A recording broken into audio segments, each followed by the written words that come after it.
The United States has just celebrated Earth Day with a large outpouring of concern about the environment, a lot of people demonstrating and talking about the environment. We're very fortunate on Alternative Views today to have John Milton with us. If you haven't heard of John Milton, well, you should have, because he is one of the originals talking about the environment and doing something about the environment all around the world. He's one of the founders of Friends of the Earth. He's written 8 or 9 books about the environment. As an ecologist, he actually wrote the first basic book on the environment called The Future Environments in North America. And another one of his many books is called The Careless Technology, the results of what happens when the World Bank and some of those people go in and have these different operations and different constructions, which particularly in the third world. John also has set up ecological activist coalitions around the world. And he's set up national parks all over the world. And, well, gosh, if I continued on talking about what he's done, it cuts into the time we have to talk with him. So, John, we're really pleased that you're going to be here. We're a pleasure to be here. And that you flew in all the way from Colorado to be with us. Thank you. What we want to do is to have a general overall survey of all the ecological problems that face us, and then talk about what is being done, what we can do, and whether it's too late or not, and also who is responsible for the environmental problems which we have right now. Well, you're a specialist in the rainforest particularly. You've been all over the Amazon and in many parts of the world, but is the rainforest destruction really as bad as what they say?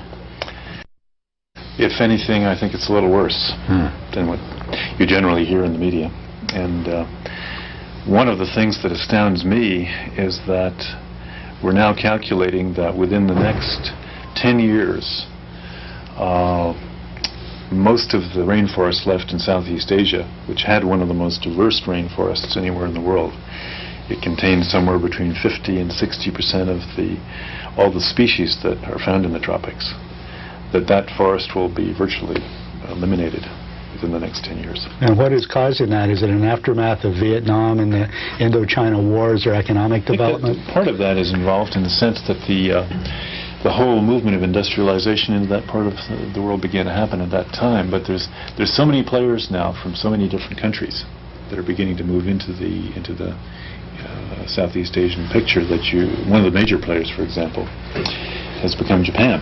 And just as you both, I'm sure, are quite aware of the role of the Japanese in causing everything from the killing of tuna, overfishing in Alaskan waters, tremendous devastation in terms of the ocean environment.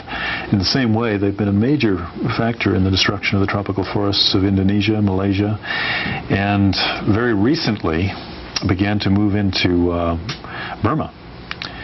Now, Burma is a country that, because it's been so closed off from the outside world, and because there's been a war going on between the tribes in the north and the government down in Rangoon in the south, Burma has effectively remained closed to development interests from the outside.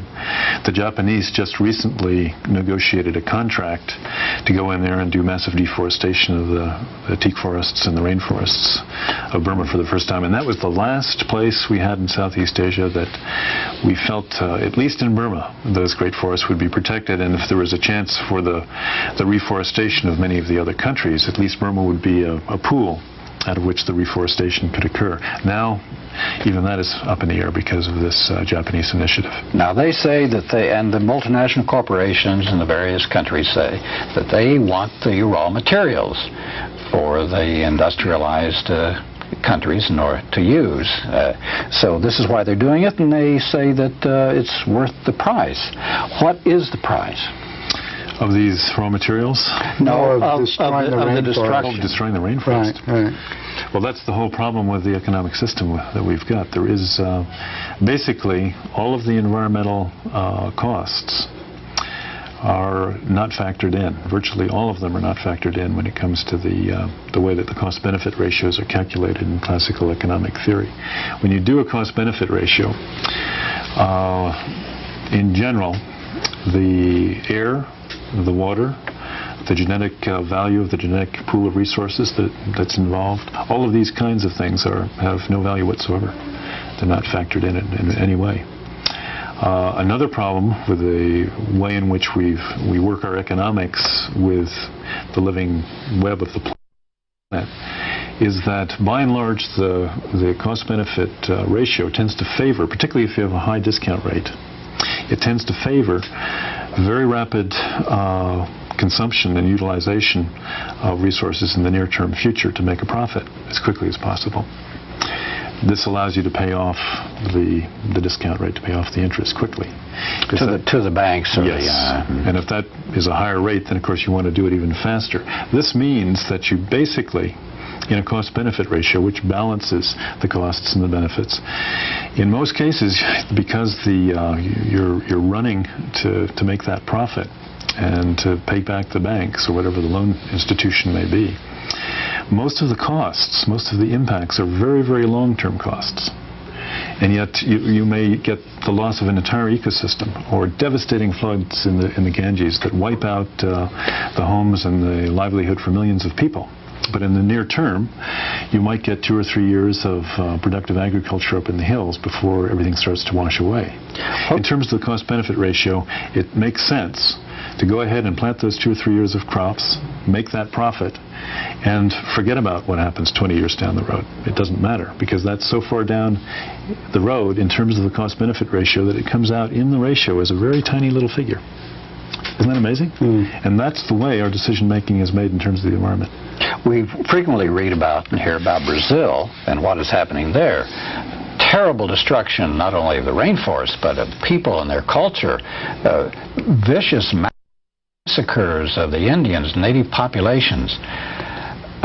In addition to this, I've read some really scary things, that because this is the enormous rainforest produce the oxygen which we breathe, as being recirculated around the world.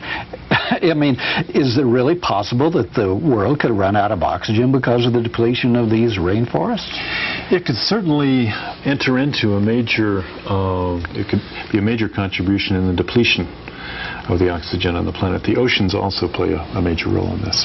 But also in rain, in every way. Rain. In every way. This could cause, perhaps, could it cause droughts around the world and famine? A good example of this, and people don't generally realize this, but the tropical zones are acting like a huge weather generator.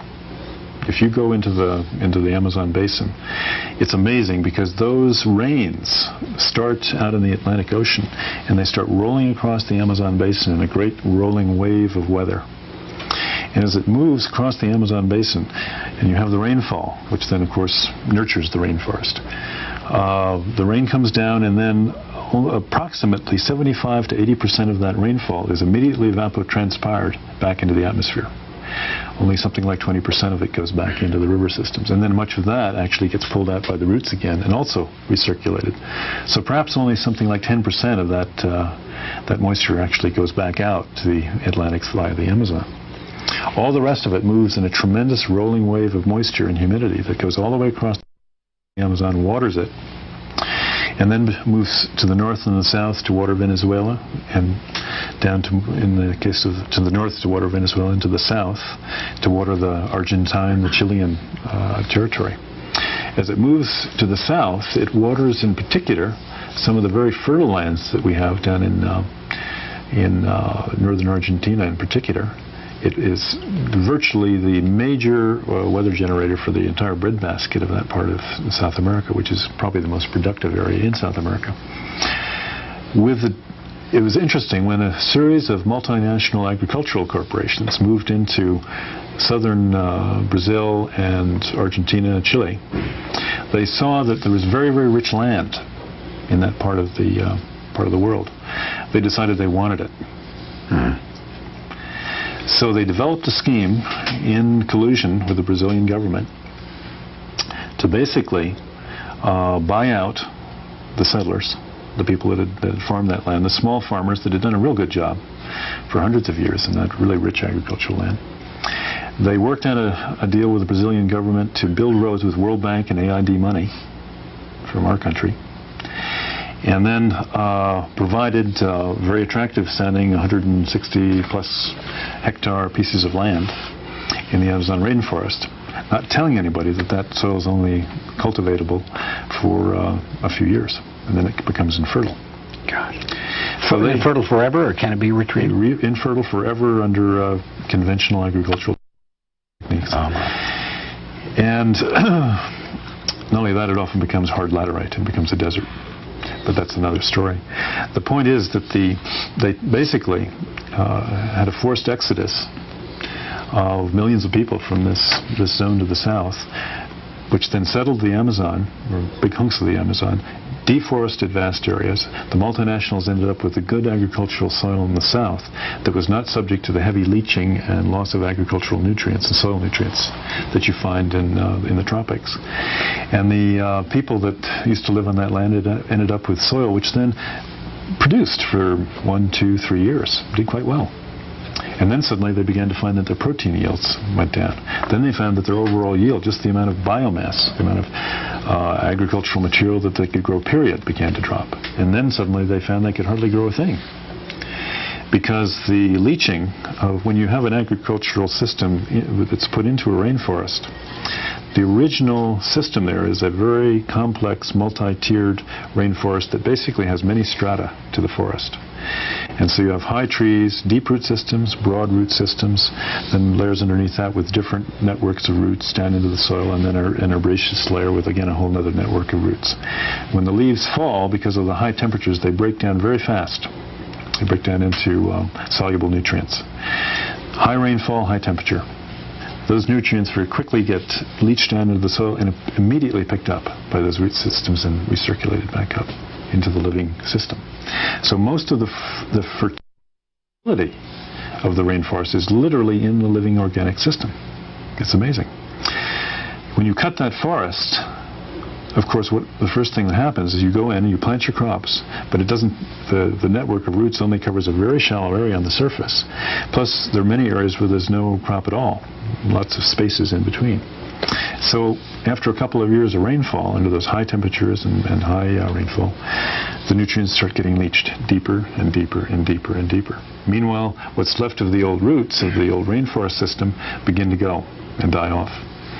Soon there's nothing left to capture those nutrients, and they're lost forever eventually. They go down into the earth.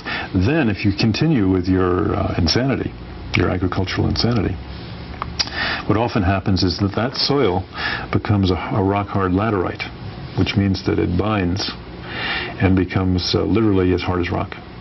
You have to take a pickaxe to it to break it up. So you can't then replenish it in any way? Then it's very difficult for roots to get anything down into it. It becomes baked.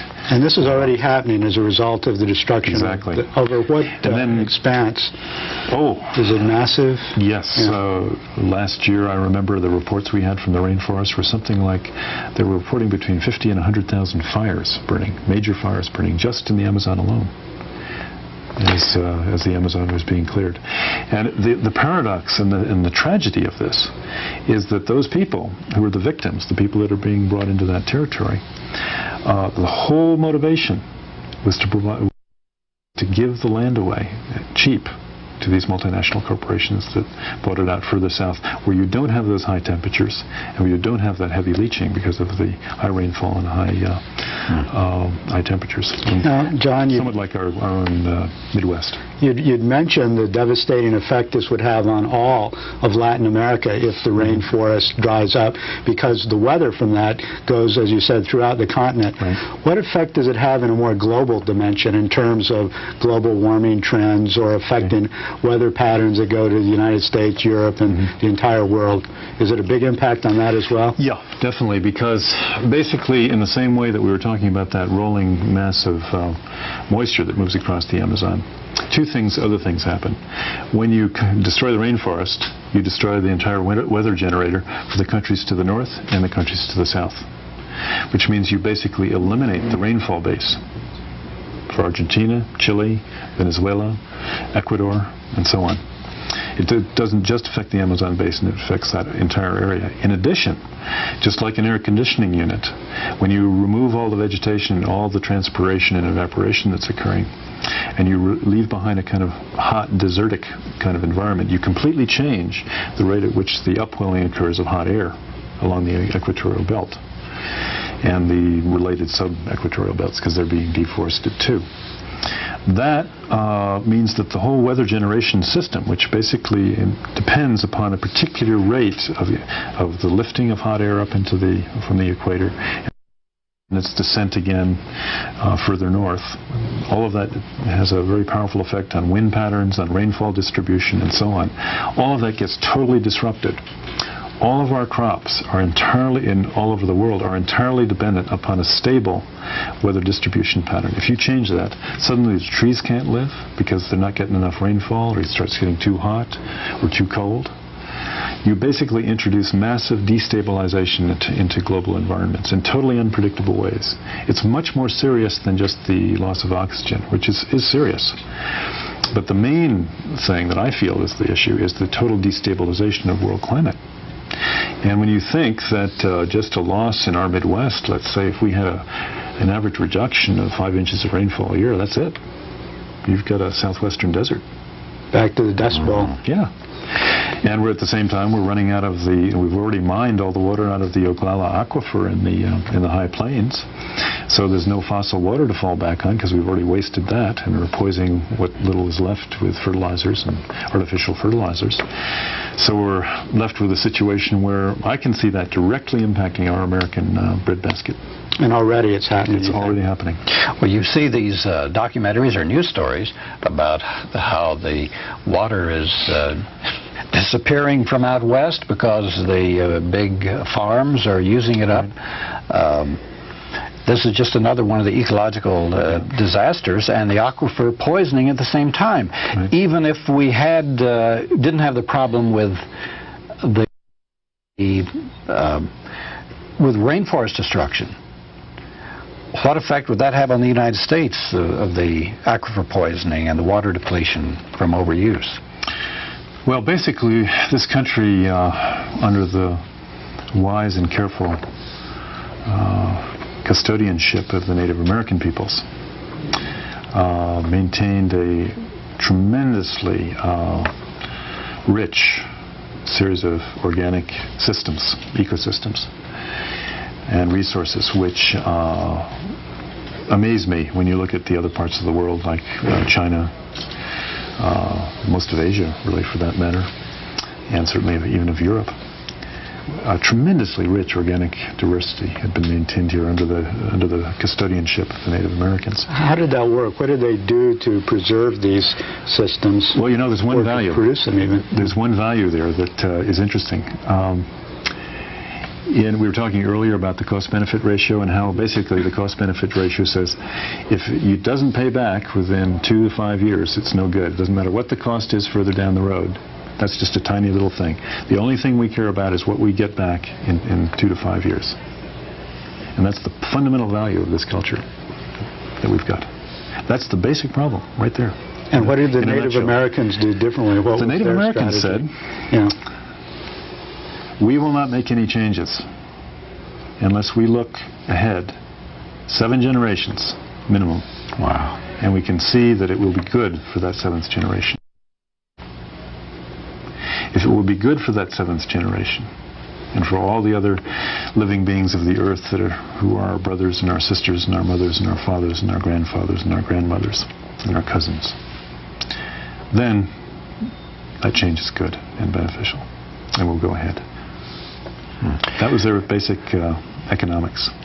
And what did they do to preserve the systems in terms of their technologies?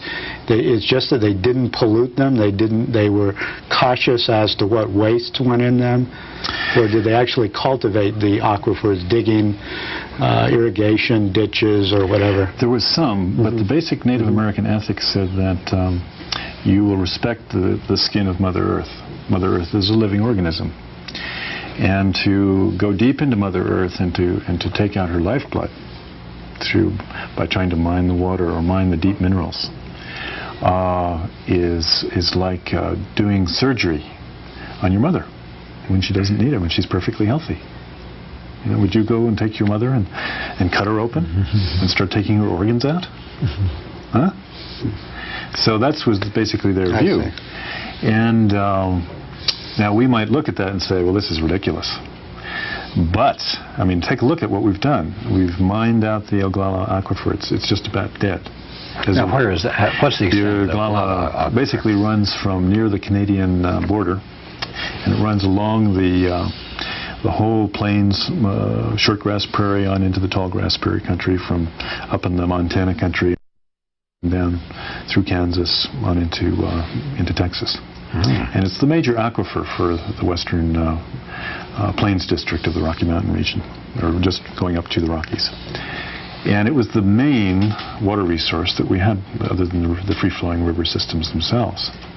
What we have done is come up with, through our technology, an incredibly wasteful system of mining that water and then spreading that water out on the land.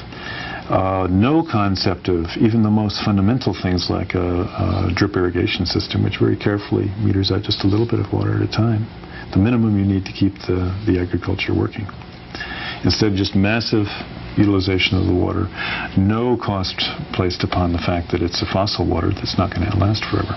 So basically what we have done is to take the gift of Mother Earth there. We've mined out the fundamental organ system, you might say. The minerals, you mean stuff like iron and coal and... Same thing. Same thing as with water. We've taken the copper, and we've taken the iron, we've taken all the minerals, and just ripped it out of the earth. What happens if there's a breakdown in culture following a major global catastrophe? If there's either some sort of catastrophic war or some major breakdown of the overall structure. We do not have concentrated sources of minerals anymore. It takes a lot of energy to extract those minerals, concentrate them, bring them back together again. But the only source we have are some dumps. And it's an interesting, I think it was Harrison Brown that came up with the thesis that the decline of civilization may be due to the fact that we've already wasted all of the concentrated mineral resources of the planet. If there's ever a major perturbation and breakdown of the basic culture of the planet, human culture, we'll never be able to come and reconcentrate all those mineral resources to achieve any level of technology again, high level of technology. It's an interesting idea. Well, there's another thing that has happened, and that is soil depletion, not only through erosion, but through chemical fertilizers, not to mention cut and burn tactics in the third world. What's the status of our soil? Of course, it gets blown away during dust storms, too. But we've talked about the water, what about the soil? Yeah. Well, I should also say, just finishing on the water, that... Oh, excuse me. In the case of our Oglala, we basically, it's almost gone. We just have a few years left. Now people are frantically trying to grab water from the Rocky Mountains. LA is just sucking the Colorado dry. Texas and Colorado are both trying to go into the San Luis Valley in southern Colorado and steal the water away from all of the farmers of that region that have lived there for hundreds of years, and take that water and pipe it into Texas and Colorado in order to bail them out for a few more years. And there's some interest groups that stand to make several $1 billion off that project. But it will devastate the farming community of southern Colorado, which is already a poor Hispanic community right now, for the most part. Either poor Anglo or poor Hispanic community. Wonderful people, but there's not lots of money. And the only thing they depend upon is their agriculture. That's what they live on. You take that water, you destroy their livelihood, totally. And we're talking now about destroying the few self-reliant agricultural systems we have left, siphoning off water for the cities and for the very wasteful agribusiness farming operations. Which uses a tremendous amount of water, much more than it's necessary. Yes, at least the small farmers by and large tend to be much more conservative about their use of water. And the same thing with soil. Now the loss of the water resource is happening everywhere. It's most apparent in the Southwest because there the water resources are very scarce and critical, and so we're coming up to that fine edge much earlier. But it's, of course, happening in a major issue in California, and becoming a major issue even in the well-watered or relatively well-watered East Coast, simply because we've polluted so much and we've wasted so much, even in an incredibly well-watered area. In fact, let's talk about pollution for a minute before getting to the soil. In 1962, I think it was, Rachel Carson wrote her book, Silent Spring, that was one of the first dramatic documentations of the poisoning of our rivers, our lakes, and the sea through chemical and other industrial pollutants. What has the situation been with pollutants since then? We didn't learn a lesson early on in the early 60s. You also were writing about this topic at that time. That's right. And despite the scientific knowledge and awareness that tremendous amounts of pesticides and chemical and industrial pollutants were destroying what was left of our water, these ways continued, did they not? Absolutely. And what is the magnitude of this today now, 30 years or so after? I was just thinking while you were talking, part of the year I lived down in Baja California, conducting wilderness solos, which I believe to be a very powerful form of environmental education, and sort of an opening up to a new kind of philosophy that sees the earth as an organic living being very directly, without any interpretation, just a direct experience of that. But at the end of my work period down there this year, I was in this paradoxical situation. I was working for a group called the Conservation Foundation back in the 60s, and we gave Rachel Carson the first grants to write that book, I see. Silent Spring, and supported her work back in those days.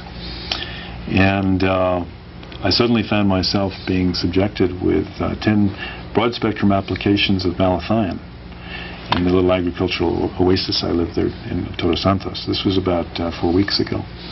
My partners down there, wonderful, one woman from Texas and another wonderful woman from that area herself, had to evacuate. And was that when they were spraying for the flies? For the medfly. See, the medflies... Because malathion bad stuff. It's very bad stuff. It's teratogenic, which means it causes genetic mutations. It causes many different forms of cancer. And it destroys the entire organic base of the natural self-regulating control system for pests. The problem is we're too damn greedy. In most Native American cultures, another ethic was, you give something to nature. Everything in nature needs to be taken care of. All beings have equal value, including the insects. So you offer, part of your crop goes to all these different beings. It's just the way of nature. You don't try to take it all. You know? It's like sitting in a family table, and mom and dad take, the whole meal. We don't treat our families that way. Why should we treat nature that way? It doesn't make sense. Particularly in an organic system that's totally interconnected. So basically that's what we're trying to do with our contemporary agricultural systems, our whole approach to the earth and to the resources. I mean, they're not really resources, they're basically our family. And down there, that same sort of greed took over. We banned a lot of that stuff here in the States, like DDT. A lot of that's getting exported into the Latin American countries and into Asia. And I mean, you're getting places that are having 50 to 60 and up to 100 applications of pesticide in a year. And coming back to us in food, then. We import we import all this stuff too. But on the malathion issue, the paradox is that we already have the techniques and the approaches. We know that if you use sterile sex attractants, you can attract the fruit flies in to traps, which then hold the fruit fly. You can simply do nothing, and the natural wasp population will build up and wipe out the medfly or bring it down to a low level. You don't have to do a thing. Nature will do it. Or, if you want to speed it up a little bit, you can use some of these newer techniques like the release of sterile males. When you swamp the population with a sterile male fruit fly, and basically that brings the population down very radically of the fruit fly. And I guess that was done here in Texas for the screwworm fly very successfully. It doesn't affect any other species. Rat-eye screwworm fly in the case of the sterile males, I guess. But in any case, the point being that we have many very biological control alternatives. We are not using these things. And we're certainly not trusting the basic inherent natural controls of nature herself. And what is the extent of pollution since, say, Rachel Carson's book in the 60s? Is the percentage extent growing dramatically, or is it pretty much the same, or how would you rate it? Globally? Let's say in the U.S. In some areas it's dropped, and in other areas it's increased. We have been able to eliminate some basic pollutants of air and water, like lead. Some of the PCBs have dropped. However, some of the nitrogen-based pollutants have increased. I'd say that we probably have a greater problem of fertilizer contamination of the soil and organic contamination of the groundwater systems than we had 10 years ago or 20 years ago by far. On a global basis, I'd say we're much worse off. Many of the toxic chemicals that we produce here in the United States, as we've developed more environmental consciousness here, we have exported these chemicals through Dow and the other chemical companies. We've exported these things into other parts of the world, and they still want to make their profits, and they do. So they sell them to countries that don't really know what the hell's going on, or don't care. They have governments that do not care. So ironic also, this also relates to smog and the stuff we breathe, and to things which we eat, which have all these chemical additives and are as a result of the fertilizers, chemical fertilizers. Then you add on top of this the fact that the tobacco industry gets export subsidies to sell cigarettes overseas, and they're forcing cigarettes on a lot of countries that don't want them, so that our internal ecology is being fouled, as well as the external environment of the world. What about the soil now? We've talked about the water being bad, chemical fertilizers being bad. We've heard for years about erosion and planting certain crops which destroy the richness of the soil. What's the status of it? A few years back, I guess it was around 78, 79, 80, I took a job. I was working as a professor of ecology and regional environment at the University of Colorado College in University of Illinois facility in central Illinois, and took a very deep look at what was happening to the soil of our American Midwest, which is really our basic breadbasket. These are the soils we really depend upon in Illinois and Iowa and places like that. What astounded me was that we were given a birthright in terms of our tenancy of this continent, this Turtle Island, as the Native Americans call it. Turtle Island? Turtle Island is the name, the Native American name for North America. Because on one hand, it kind of looks like a turtle if you look at the continent as a whole, but also because the Native Americans saw this incredible continent as riding on the back of a great cosmic turtle that was traveling through the universe. And it was an interesting, in a way, it's their view of, they had, I think, a very clear view of things like continental drift a long time ago. They had different analogies for it, but very perceptive. But in any case, when I went to Illinois, I was amazed. That area, which used to have 36 inches of prime topsoil, do you realize what that is? 36 inches of topsoil? I mean, you talk about wealth. Gold is nothing compared to that. We took that 36 inches, and in less than 100 years, We brought it down to 10 to 18 inches. We wasted between half and 2/3. And how does that happen? How do you deplete or waste the soil in that way? What you do is you introduce a lot of mechanized agriculture. You till a great deal. You till in such a way that you leave the soil exposed. We used to have a mixed agricultural system in this country, small farming, mixed agriculture.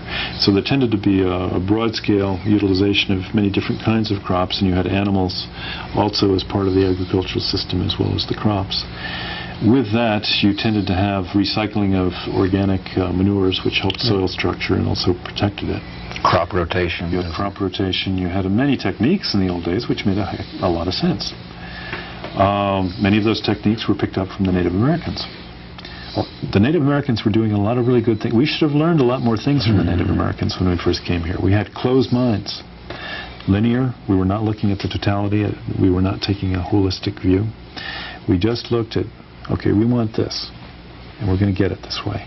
Real greedy. Productive outputs and ratios, just trying to produce more in a shorter Yeah. time. Also a technological hubris, thinking that big technology is going to produce more and better. Yeah. Just like big assembly lines in factories produce more cars or more steel. Right. Likewise, big mechanized farm equipment is going to produce more goods or more food, but it's going to actually destroy and deplete the soil and the nutrients. True. And what happened in the case of our Midwestern soil is that was definitely part of the picture, but on top of that, we phased out the mixed agricultural system.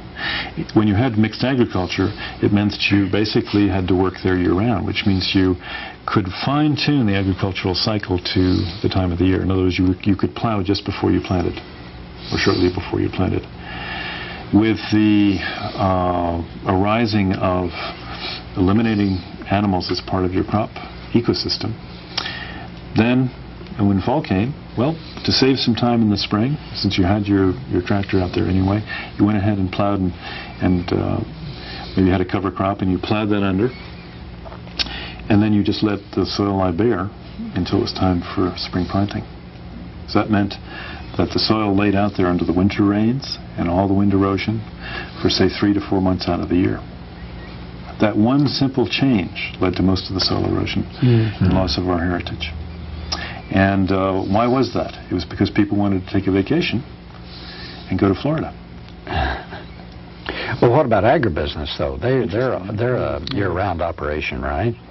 They, too, tend, since they can't grow in many of these areas in the winter, because it's more efficient from a pure business standpoint to get that edge as close as possible. If you do your plowing in the fall after you've got the last possible crop in, and then you do your plowing, and then you get that crop in as quickly as possible in the spring, as soon as you can get it in there. And you can do that if you've already planted back in the fall. Same thing. Agribusiness is right in there with everybody else. What about use of chemical fertilizers? What did that do to the soil? When you introduce chemical agriculture, the basic problem is that particularly a lot of the nitrogen-based chemical fertilizers tend to create a very blocky, hard soil structure. It becomes difficult for the soil to hold water and to maintain a structure that is fairly friable and easy for plant root systems to work with. And over time, it actually can make it increasingly difficult to plow, even. It's not unlike what we were talking about with the tropical laterites in some ways. The other thing that happens is that you, over time, begin to make it more and more difficult for other kinds of nutrients to be uptaken by the root systems. They tend to get trapped in the soil itself. There are many, many different things that happen when you introduce chemical fertilizers. A major impact is that much of the excess of the nitrogen and the phosphorus that we apply to soils washes off, goes into the streams, and becomes a major source of chemical pollution, which basically wipes out the flora and the fauna of the streams, and is another major source of organic pollution of our rivers. People don't recognize this either. But the thing I was going to say about the breadbasket is that this breadbasket, we're down from, let's say, 36 inches to perhaps an average of 10 inches in 100 years. The soil. Yeah. I mean, that's, let's say, a two-thirds loss. Right. Well, at current rates, we're talking about wiping out the agricultural foundation of our economy within, I'd say, between 25 and 50 years, depending on how we manage it. I mean, it'll be basically a desert. Yeah. Our breadbasket will be a desert. And I'm talking about just through erosion. And think about it. I just did. I'm glad I'll be dead by then. You don't hear this being talked about in the media very much. I mean, your show is one of the few I've ever been asked on to even mention the subject. We're into trendy things. I mean, Earth Day is an important initiative. Don't get me wrong. But, and it's very important to do things like recycling. But we are ignoring the fundamental core ecosystem issues. What is it particularly that's polluting the air? What's causing ozone pollution and smog and air pollution and global warming trends? Obviously the air is part of this ecosystem that's under assault, just like the soil and the water. Gosh, everything. Everything. If you think about it, we live in such a highly technological and industrial system that and we're becoming increasingly dependent upon our, synthetic chairs. I mean, just look what we're wearing. I try to wear natural cottons as much as possible, and I'm wearing shoes made of cork, but I still have a little rubber that's partly synthetic, cotton socks. If we just analyze ourselves and you start looking at what we're using and what we walk around with, this is organic in a sense. This is natural, Bisbee turquoise. It's quite astounding. I mean, right from our clothing right on out into our environment, we're increasingly living within a cultural ecosystem that sucks resources out of the natural ecosystem, calls it natural resources, converts it into stuff that we place value upon. And in the process of all the transformations that occur, particularly when we shift into things like synthetic plastics and many of all the different artificial kinds of chemicals that we've created, it's astounding. There's so many pollutants in the atmosphere at this point that I don't think we even have the tiniest clue of what each one of those chemicals is doing. When you take a look at the wind-blown fertilizers, the pesticides, all the trace poisons in the atmosphere from all the different kinds of chemical plants and different kinds of processing plants, and you take a look at then you look at the gross ozone release from the automobiles and the nitrogen and sulfuric acid releases. I lived in an area in southern Arizona that was being impacted with some of the heaviest SO2 pollution in the world from the copper smelters built by Phelps Dodge down there. SO2 being? It's the sulfuric acid base. And for about 7 years, my friends who were asthmatics, and several of them died. Babies were being born with in horrible condition, and people were walking around coughing, wheezing, phlegm coming out of their lungs every day of their life. It took myself and 2 others decided enough. And we had a series of strategy sessions in the early 80s, and we constructed a campaign to basically turn this around and close that smelter down, or the 3 smelters involved. And we then kicked off a campaign that drew tremendous local support groups. We had a group called GASP, and then it caught on a little more, got more attention from a few national organizations that joined in and helped. And eventually we actually closed the smelter. I think it was 2 years ago we closed the smelter down, but we had to have many very direct actions in front of that smelter, which is right on the Mexican border. Route 666 dead ends in that smelter, which the Christians will appreciate that. And we basically had a series of what we call die-ins, because at that time the EPA said it was acceptable to have acceptable risk to have 128 or 129 deaths in the immediate area that year. It was okay from the smelter. I mean, we shouldn't really put too much pressure on Phelps Dodge. We had a die-in where we went down and we had 128 people die in front of the smelter, and just to publicize that attitude and that value. Not to mention the fact that that smelter was the source of virtually all of the major source of acid rain for the entire Rocky Mountain region. that meant that the Rocky Mountain region only had a few years to go before the lakes and the forests began to die in the same way that the forests and the lakes of the Appalachians have already died. In fact, let's and they focus continue to die. now on... Yeah. So that was a unique opportunity for us to actually go in, take an action, and to take an action in a peaceful way, but basically a direct action which would hopefully get some results. And it actually did manage to turn things around. There's a lot that people can do if they're willing to be good ecological warriors with compassionate hearts. They're finding the same thing now with nuclear plants, not even to mention the nuclear weapons that have been set off, the nuclear bomb testing that has occurred in the air in the past and the ground still. But now they're finding that the death rates and other health problems have skyrocketed just within the areas of nuclear plants. Similar to what you're talking about, but you can't see it, and it's difficult to measure, so they don't do anything about that. Well, the nuclear level is that represents such a level of insanity. I find it almost impossible to conceive of that level of demonic force being consciously brought into the planet. And that means nuclear energy as well as nuclear weapons. Yes. I mean, both of them have the same Peaceful destructive use of effect. nuclear energy is a total It's a fraud. Fraud. Right. Because basically Emory Levins, an old friend of mine, did one of the best analyses of this process of anybody that I know.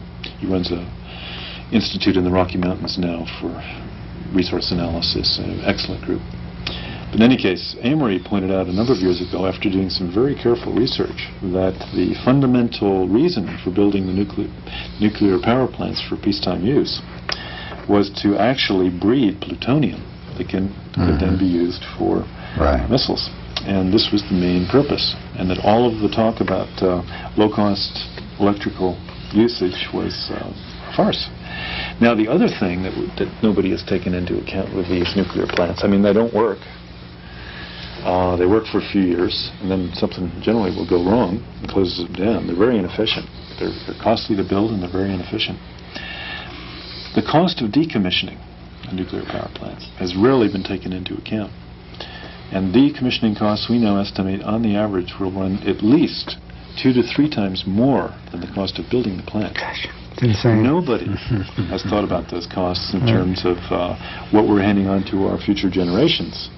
You know, what they will have to pay. It's making profit today and then leaving the consequences for tomorrow. The federal deficit's another example of this mentality. Yes. And if this is the case, I mean, well, it's awesome because we're talking about handing on a cost here that is going to be incredibly massive for the future, on top of all of the other burdens that we're passing along.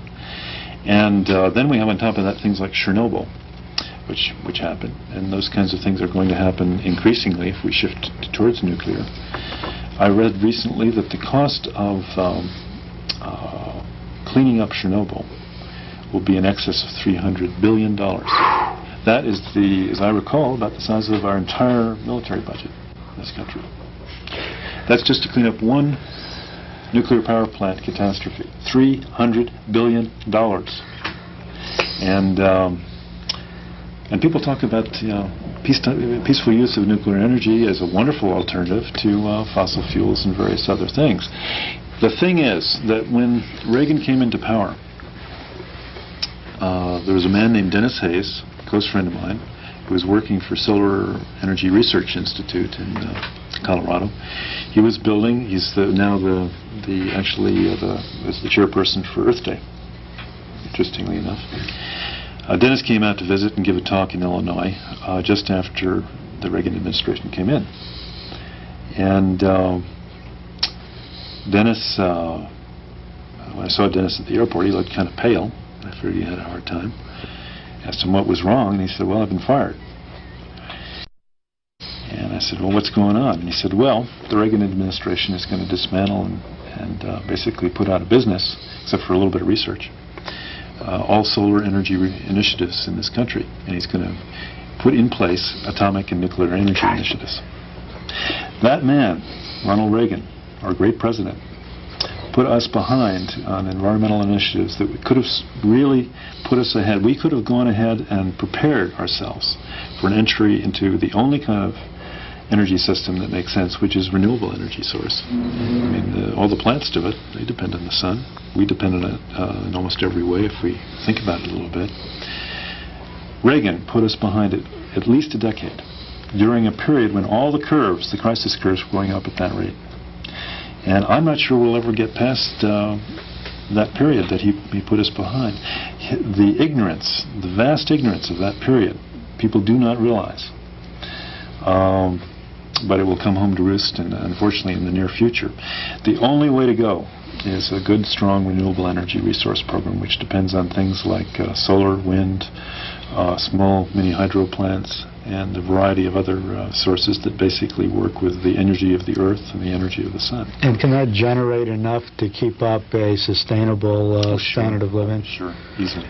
John, we've talked about these various separate different things that are ecological disasters and big problems. We didn't even mention things like TV monitors and video display terminals, which they start kids in kindergarten and first grade.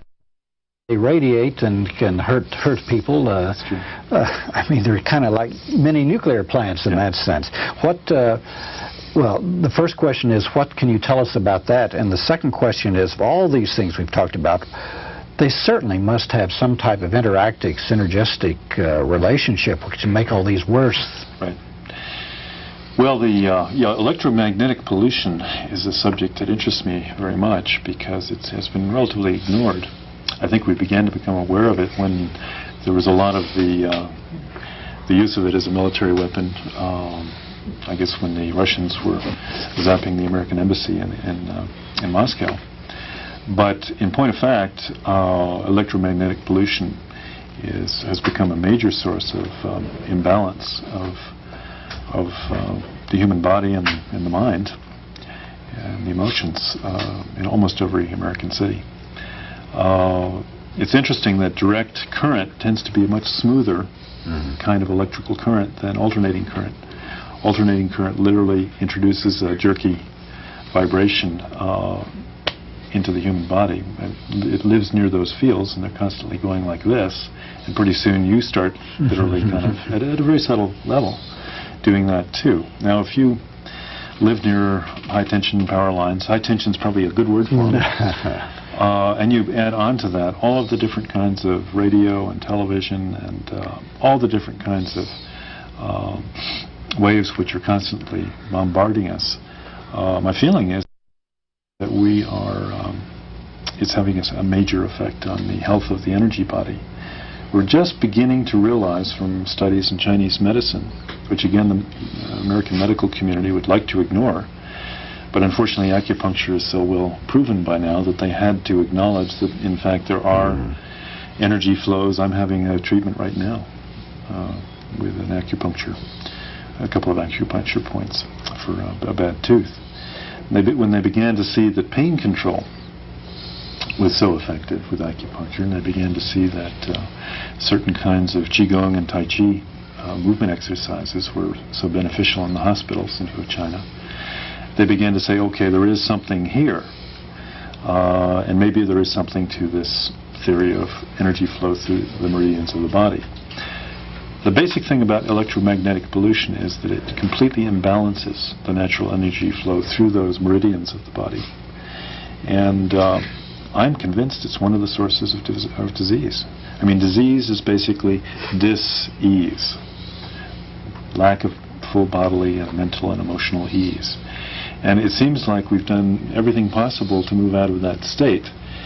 And maybe not intentionally, but if you think about it, the human organism evolved over millions of years in nature, surrounded by natural organic materials, eating fairly natural food like nuts and seeds and tubers and leafy shoots and things of that kind, probably some things from the edge of the sea.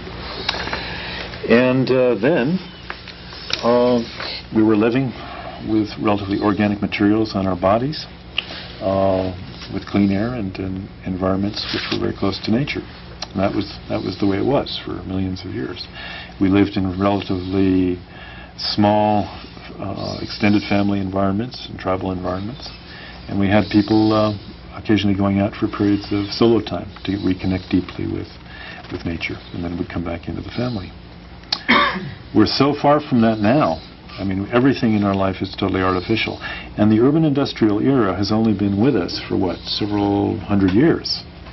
If you were to take a look at the tendency of human beings on the planet, how long we've been here, and that was an hour on a clock, this urban industrial culture is just a tiny, tiny fraction of a second before midnight.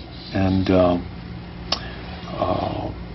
we're using this. We assume that this is the standard, as if, you know, this is the way it always was, and this is the way it always will be. That's a vast illusion.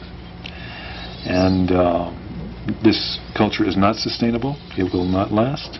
It is on the way out. The question is, what will replace it? What will replace it depends entirely on the actions that we take now and in the future. And it's one of the reasons that the ecological awakening is so important. But the main point I wanted to make is that our whole being, our emotions, our body, our mind, evolved or co-evolved with the organic system and fabric of life of the planet over millions of years. In a few hundred years, we replaced that with a totally synthetic and artificial existence. How can we possibly expect to be healthy, emotionally, mentally, or physically? It is no accident we're having diseases that are breakdowns of the immune system, breakdowns of the basic cellular system, like cancer. Cancer is behaving like we are. It is simply growth out of control. It's the reflection in our bodies of what we have become in relation to the planet. So if you think about it, cancer is a cell that it does not regulate itself. It grows without any control. The cancer spreads, it kills you. It kills the body. In a similar way, it has greed. It only wants to consume the resources of the rest of the organs of the body, the organ systems of the body. It doesn't care. It just wants to grow without limit. The human being, and it kills us. The human being is growing on the planet with no regard for all the organ systems of the planet, for Mother Gaia. It grows without any limit. It will grow until the planet is dead. That is how we are actually behaving. So, of course, our bodies are now reflecting cancer, which is simply the natural microcosmic reflection of our behavior, the behavior that we're inflicting upon Mother Earth herself.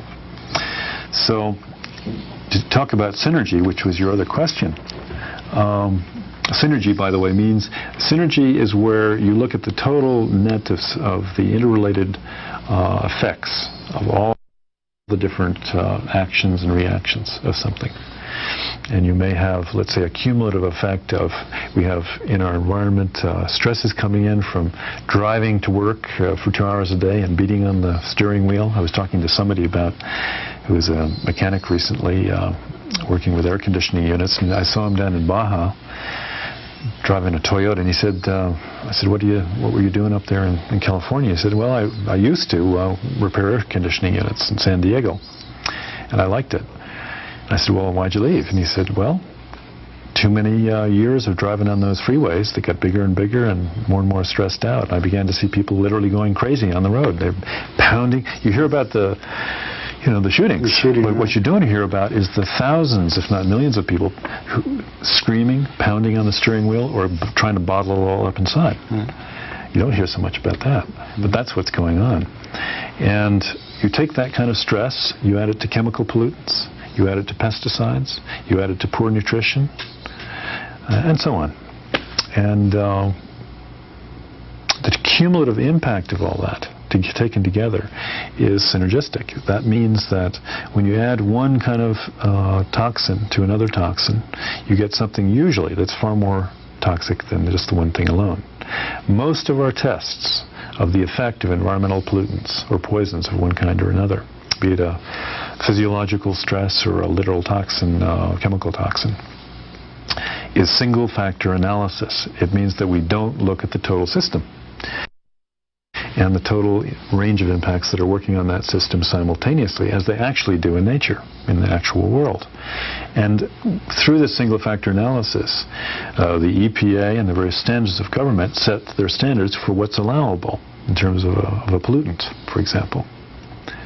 There's no interest in finding out what the sum total of all that is. If you took each one of those impacts and took a look at the impact of that on a human being or an animal, another kind of animal, I should say, there's no question that the cumulative impact would be far greater than the single factor alone. Far, far greater. A quantum shift greater.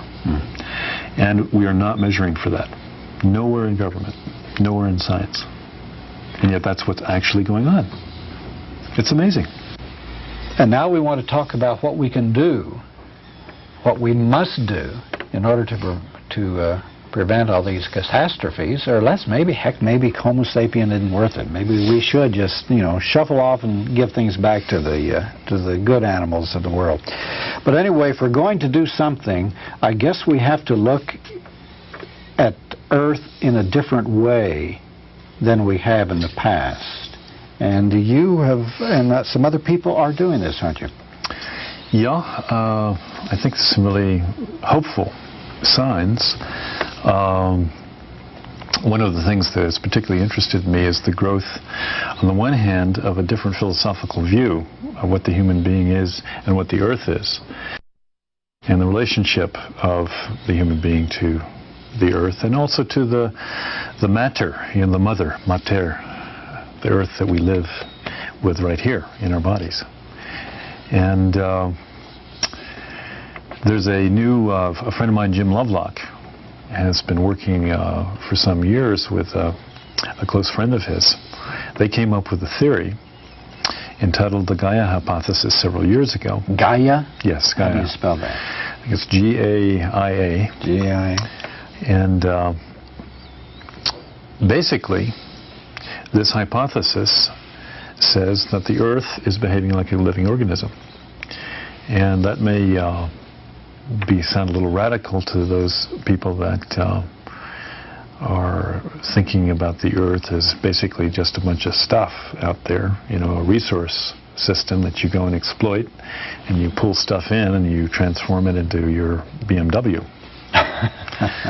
But in point of view, the Earth has been here much longer than we have. It gave birth to us and our species. We've been here maybe a couple million years. The Earth has been here for billions and billions of years. And we don't really know what the Earth is. It's a great mystery. We have something that we call science. But just imagine if our whole culture were a little cluster of cells somewhere down on the left side of the liver. And that little cluster of cells was trying to figure out, what is this that I'm living within? Huh? It would be very difficult. It would probably, particularly if it was a series of cancer cells living on the liver and starting to grow, it would probably view the rest of this body that it was living within and on as simply a rather convenient kind of mass of organic stuff to utilize and extract stuff from for its own growth. And then it would put together a philosophical system that would, fit that view of unlimited growth and sort of an egocentric view of the species. Now, the ecocentric view basically says that, well, the Earth is a living organism. It's alive, just as the human body is. It's a vast body of which we are part. We're cells in that great body. All the living beings in that body have different roles and interrelationships that play a part within that great body of Mother Earth. Some of them are acting like different tissues. Some of them are acting like different organs of the body. Like the tropical rainforests and the oceans are producing the oxygen and helping to uptake some of the carbon dioxide and maintain the atmospheric cycles and the rainfall cycles, and so on and so forth. Basically, the self-regulating behavior of the whole planet so that all life is supported is what Gaia is all about and what the Gaia hypothesis is all about. The original idea came about when they discovered that the oxygen levels of the planet were exactly maintained at that level, that if it went any higher, if you had a forest fire, you could not put it out. It would just, everything would combust. If it went down below that level that it's at, we wouldn't have enough to respire properly. And somehow, over millennia, it has maintained a perfect oxygen equilibrium for the perfect maintenance of all the different species of the Earth. And when Lovelock took a look at all the different possible mechanisms for this, he came to the conclusion that the only way the Earth can do this is through a basic self-regulation system that would be just like how the human body self-regulates itself to maintain the equilibrium and the homeostasis and stability of the body, as well as the growth of the overall body. Well, this is a revolutionary idea, of course. Then they went ahead and began to examine that principle, that hypothesis, in light of evolutionary theory. And they found the same thing began to hold true. Again and again they found examples within evolutionary biology that basically pointed to the same truth, that the Earth was behaving like a living organism.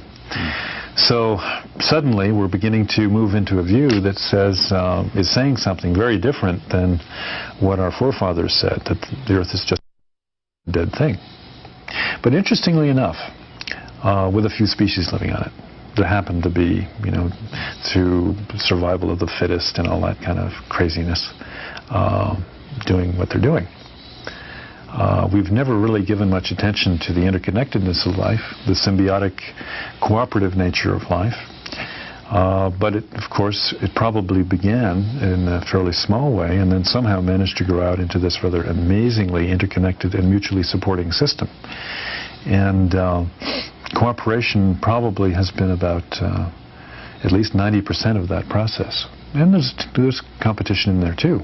But competition is just the flip side of cooperation. The two are completely intertwined, just like the yin is a part of the yang and the yang is a part of the yin.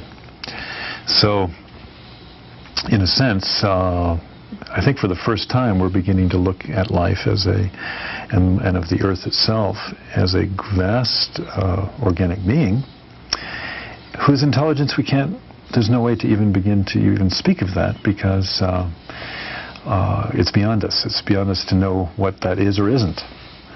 But what we can say is that the living processes of the Earth, the flow of, you might say, of the life force through the organ systems and the tissues of the planet are definitely behaving just like a body. Of course, now the Earth evolved itself. How does this hypothesis fit into the various stages of the Earth? The evolution of the Earth.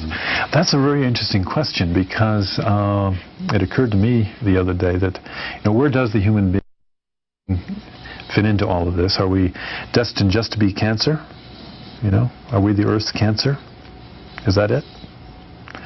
It's an interesting question.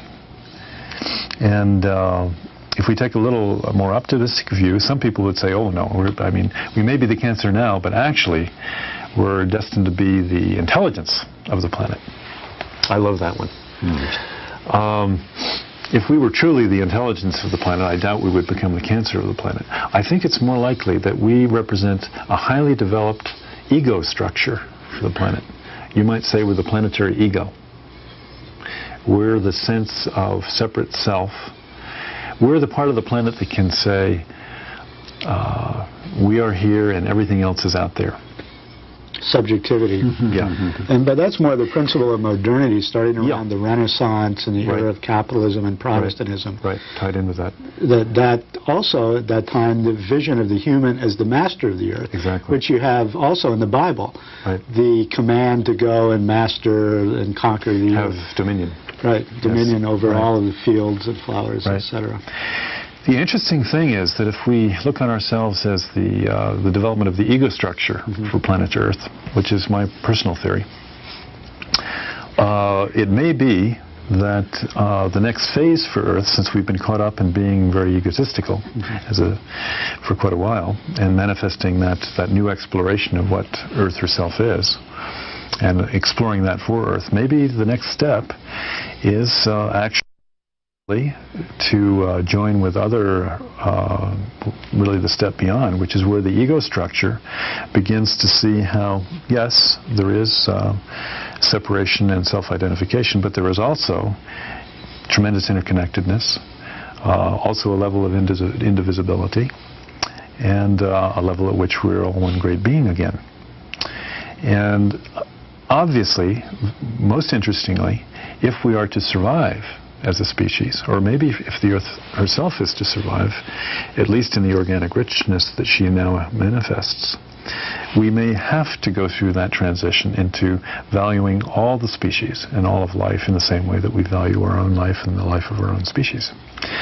In other words, we'll have to make that philosophical leap and give that same value to other forms of life that we give to our own, if we're actually going to survive ourselves. Well, that's a curious thing. Do you think that Homo sapiens is the first species that has a parasitic relationship with Mother Earth rather than symbiotic? And is this a fatal flaw? That's a hard question to answer. I mean, we've had so many other species that have been here and gone extinct, like the various dinosaur species and so on. But I think we can say that there are other systems of vast intelligence on the planet right now. I've spent a lot of time with the whales and the dolphins, and there's no question that those animals are beings of tremendous intelligence. When you think about a frontal brain system that we identify with rational consciousness and intelligence that is so much larger and vaster than ours that you can put the brain of some of those things, it would fill an entire pickup truck compared to our brain.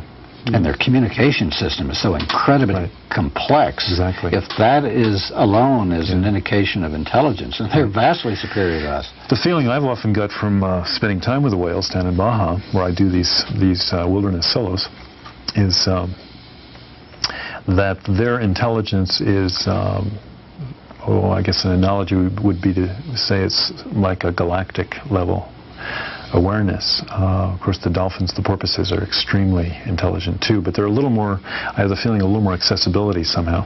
There's a tremendous open-heartedness to the whales and the dolphins both. When they come in, when folks go out and do a wilderness solo down there, and we've been doing these solos so that people can make a deeper connection with nature directly. Getting out by themselves. Getting out by themselves and basically spending 7 days after 3 days of doing some awareness training together, and then they go out and for 7 days they're completely alone but comfortable.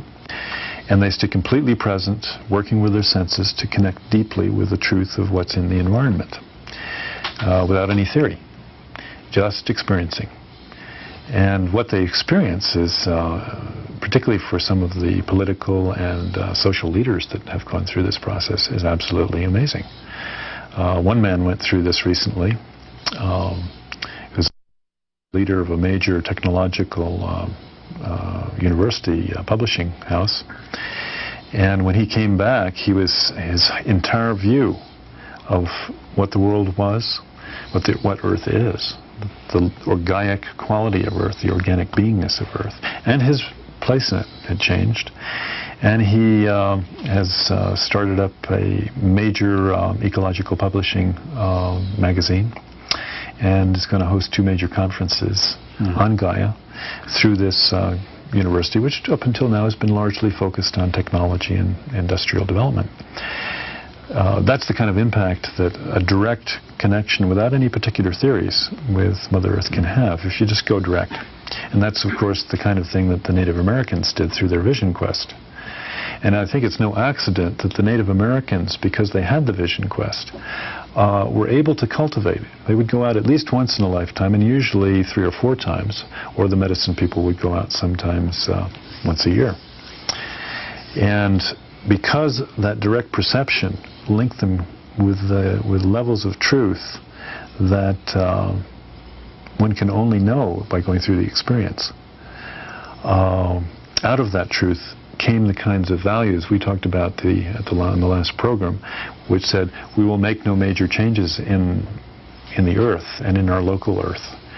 unless we know that it will be beneficial to all of our children and all beings out to the 7th generation. That's a value system that really understands the working of the planet and honors it. So the reason we've been doing these wilderness solar programs is to basically reintroduce that kind of a process into our culture so that we can create a different kind of value system which will have that kind of a organic wholeness to it. And John, what kind of practical ecological measures come out of the Gaia philosophy to preserve our Earth? We talked earlier of the pollution and depletion of the air, of the soil, of the water, of the oceans. What sorts of measures does this sort of philosophical meditation lead to preserve these aspects of our natural environment? Some people call this deep ecology. I prefer just to call it the ecological view, or in a sense it's a sacred view, because you have a tremendously sacred feeling about life after you go through this kind of experience. What happens is you no longer can view your own life or the life of the other beings of the planet as something apart from you. You literally feel connected to everything. It's not to say that you're totally caught up in unity, but it's to say that you feel completely interconnected. You feel the relationship with all beings. And you begin to perceive all beings as having meaning and direct relationship to you, and you to them. Again, it becomes more like family. Now, when you begin to have a relationship like family with all the different beings of the earth, your values shift. When your values shift, then you begin to place priority on things like, well, if I build a power plant down here, or I'm going to put a nuclear power plant over here, or I'm going to put an industry over there that's polluting the river, it's going to kill all my brothers and sisters who live in that river. It's going to kill part of me, what I'm connected to, part of my family. The Native Americans called the plants, and they had the four-leggeds and the winged people and the stone people, and they saw everything in that way as family. I feel that this kind of a process, particularly for widespread and a basic part of our education, the Wilderness Solo or the Vision Quest, that it would completely change the way in which we relate to nature, and that all of our laws, all of our the way that we create technology would shift. We would then say, well, obviously we're going to have technologies that work in harmony with the whole fabric of life. That's important, that we value that. We place that just as important as social security. John, we only have about 10 minutes, and we want to talk about what needs to be done. We've talked about a need to change philosophically, but the world isn't a very philosophical place. When you talk about multinational corporations and capitalism and banks and social Eastern Europe and the governments they've had there, Stalinism, all just destroying the earth for power and profits and production. From the things you've told us last time, we're facing incredible disasters. We must take enormous steps immediately, I would assume. There's a lot of levels for hope.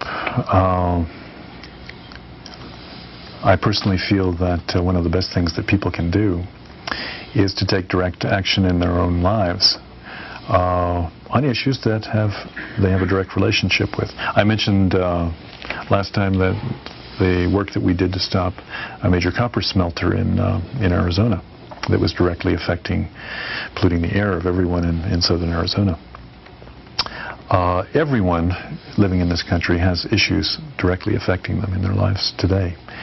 And I'm a strong advocate of taking direct action to make the changes. If government is resistant to the kinds of changes that need to be made, get together with your friends and take a direct action. Go ahead and chain yourself to a bulldozer if necessary. The main thing is when you take a direct action and you make a statement like that, a very strong statement, and put your life on the line, if you do that, is to keep a good, compassionate heart. A good ecological warrior has a loving heart. Gandhi always honored and respected his opponents and saw the basic humanity of them underneath. But he was a warrior at the same time. He took the courageous action. He put his life on the line where necessary. And I'm saying this because I feel that ecological activism is on the rise. People are really fed up. And there's a danger that activism could fall into the pit of becoming filled with anger and hatred. Then we would just be in the situation of Lebanon or the Middle East, where you have all the factionalism and the fundamentalism, and the hatred only feeds on itself. So it's very important for activists to radiate compassion and love to their opponents. At the same time, they're taking the action. There needs to be a real understanding. It's not easy if you're sitting there chained to a tree and the logger is coming at you with a chainsaw with hate in his eyes. But it's good practice. At another level, there are many, many actions that people can take. In your everyday life, there are all kinds of shifts that you can make to bring solar energy into your home, to bring recycling into your household, to bring a reduction, a simpler lifestyle into your life. If you live more simply, you'll have lower taxes, you'll have fewer worries, you'll have fewer possessions to worry about. I'm amazed when people go out and solo. The one thing they tell me consistently is, and when I go back, John, I'm going to simplify my life tremendously, because I realize for the first time that I really don't need very much to be happy. Because these people go out with basically nothing and spend a week with nothing and realize that they're blissfully happy just being in nature with nothing. So why do they tie themselves up in knots back in the cities to support all this stuff, which is making them unhappy, basically? They're suffering as a result of their stuff. So it only makes sense that you simplify your stuff and you boil it down to a more essentialized form of living that's in harmony with nature, and reduce your consumption. If we could reduce our consumption, we could dramatically reduce our impact on the environment. The United States is consuming probably close to half the world's resources. We have, what, 5% of the world's population? I've seen estimates as high as 60%. Yeah. The world's resources. Yeah. What about on the sort of national and even global level? These environmental problems are global. Mm-hmm. The air, the water, the earth, all of these ecological systems are interconnected. So what can people do to stop pollution on a more national level? Well, one of the things that I've been doing, give you another sort of practical example, there are some very good organizations doing important work. Rainforest Action Network out in San Francisco is an excellent group working on the tropical forest issues. Our Threshold Foundation has something called the Environmental Crisis Fund. And the philosophy behind that is to basically have people tithe a portion of their salary, their gross salary. And then that salary, and maybe 5% of their gross salary, goes directly into environmental crises where a small amount of money can have a powerful impact. Usually, if you're trying to get a grant for a project, you may sit back and try to get that money for a year if you're going through a federal agency or a major foundation. Very often, a rainforest is lost before you can raise the money to do anything about it. So we thought it was important to have a fund that could immediately provide cash immediately to help support flying, for example, a rainforest person, perhaps a tribal elder from the rainforest, to testify before a congressional hearing in Congress. Maybe an appropriations committee meeting that's being called on whether or not to give a big hunk of money to the World Bank to build a dam that will flood the rainforest where that man lives. And it has to be done within a week. So you can put your own energy, your work, and your help towards those kinds of outfits. And you can certainly help them through your financing. I think it's very appropriate to tithe yourself and help out the environmental organizations that are doing such hard work today. When you look at the amount of money going into all of the other often very socially questionable causes, and you look at the poverty of the environmental movement, I think it's about time we at least tithed ourselves 5 or 10% for the earth. And is there enough of an environmental movement to save the environment at this stage in history? It's building. I don't think we're anywhere close to having a sufficiently powerful movement to solve what's ahead of us. That's why I'm saying we have to really get to work. We don't have the power. The people who have the power are the ones who are benefiting in the short term from exploiting the earth and destroying it. Are these people getting an increased sense of consciousness? In a few cases, perhaps. But there's a tendency for folks that have a lot of power to hold on to their power at any cost.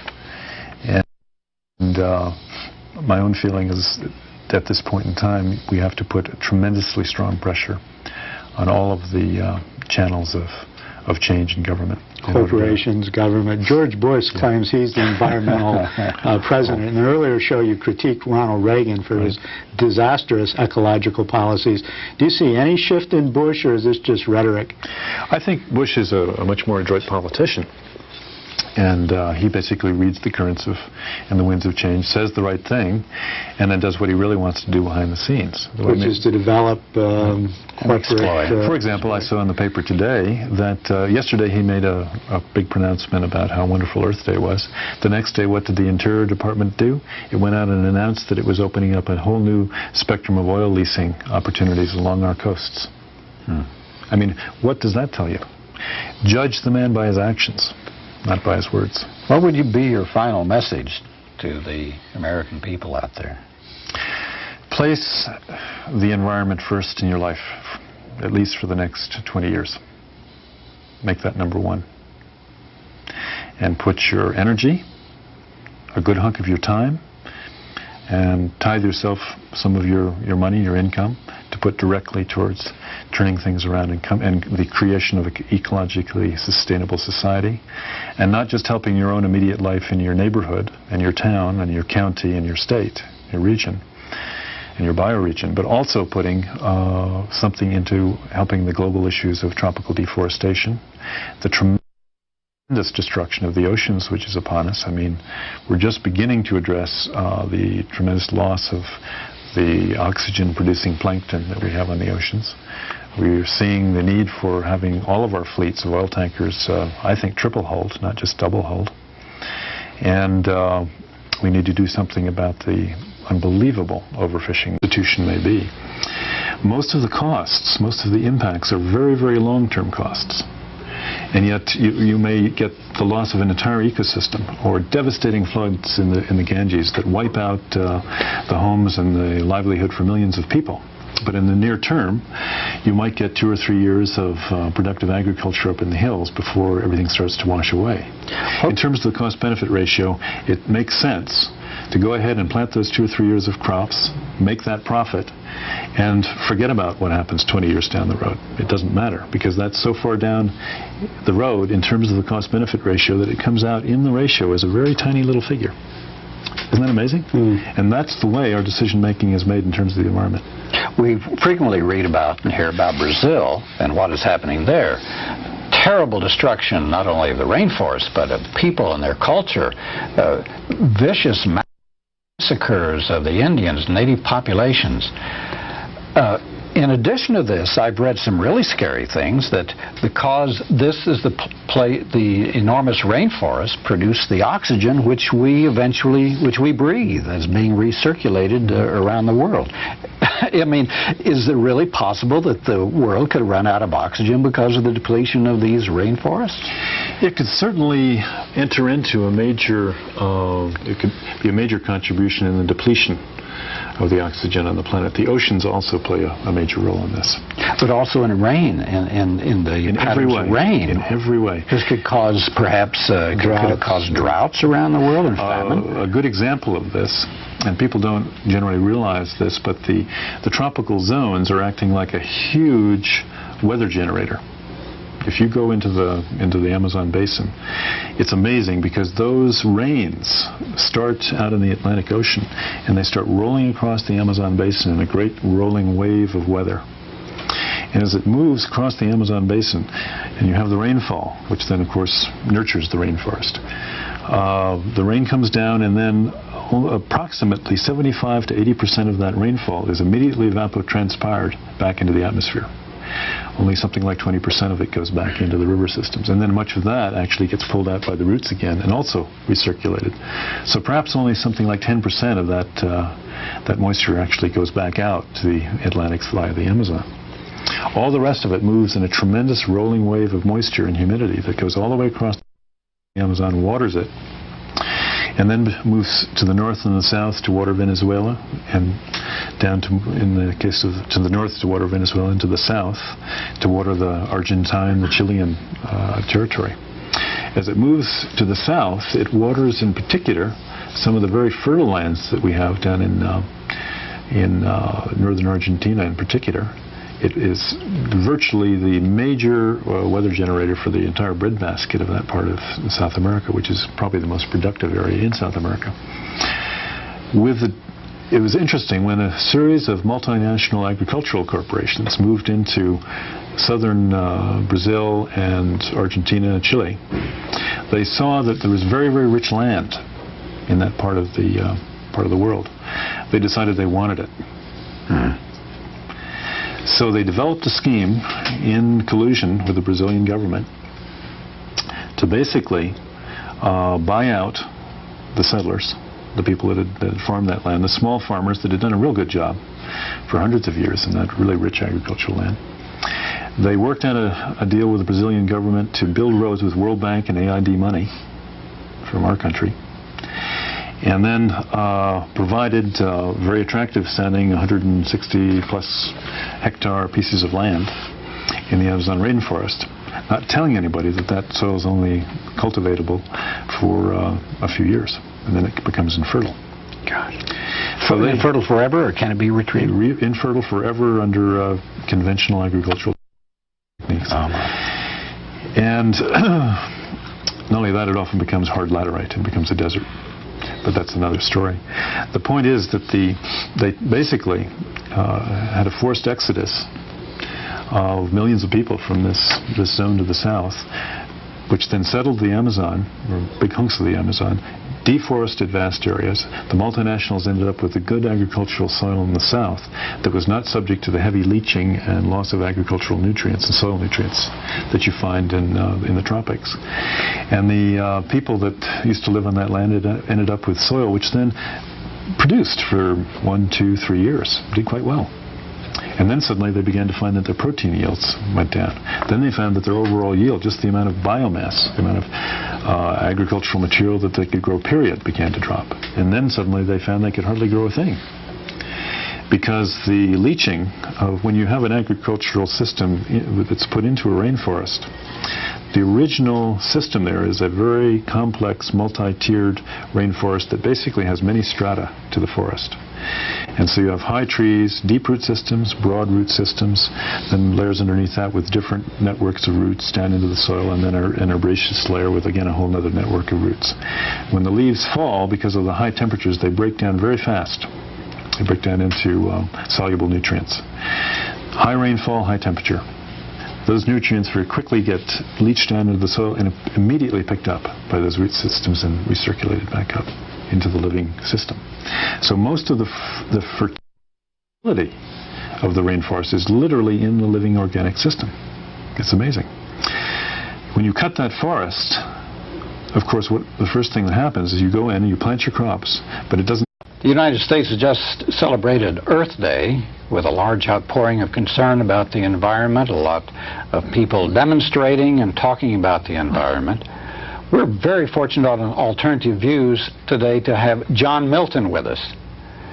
If you haven't heard of John Milton, well, you should have, because he is one of the originals talking about the environment and doing something about the environment all around the world. He's one of the founders of Friends of the Earth. He's written 8 or 9 books about the environment. As an ecologist, he actually wrote the first basic book on the environment called The Future Environments in North America.